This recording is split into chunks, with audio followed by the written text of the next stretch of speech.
This is Northeast False Creek. This site has sat empty for the last 40 years. Isn't it funny? They wait until we're desperate, and that's the time that these massive development projects go through. The story of False Creek goes back to the 1960s and early 70s when all that you see around False Creek used to be industrial land and rail yards. Most of what is now Yaletown was owned by the Canadian Pacific Railway. The Canadian Pacific Railway wanted to redevelop this into commercial and housing, but they were stalled with the city on how to do that in the 1970s because they wanted too much density, more than the city could absorb. The province stepped in and bought all of that land from the Canadian Pacific Railway. There would be public benefit to redeveloping all of this industrial land and not just private profit. The plan was the province would build BC Place, they would host Expo 86 on this land, do all the servicing and prepare it for development, and then sell off each individual parcel to private developers to build whatever they would like. And you're, I presume, going to flog off this property as inflation continues to finance BC Place. When you sell smaller parcels off individually, battle inflation a little bit because you stage the development of the area.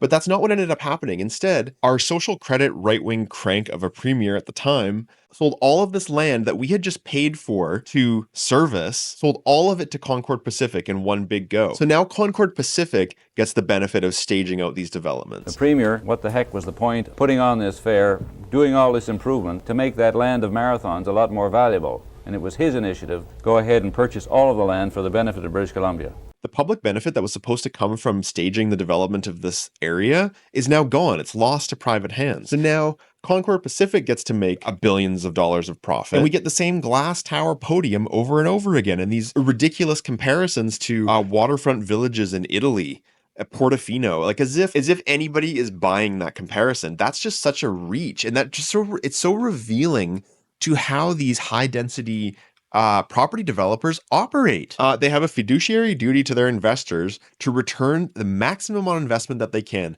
And if that means leaving the land empty for 40 years and only bringing this in, peak of people's desperation and at the peak of that land's value, that's why you should question it. And that's why you should learn what the consequences of this are.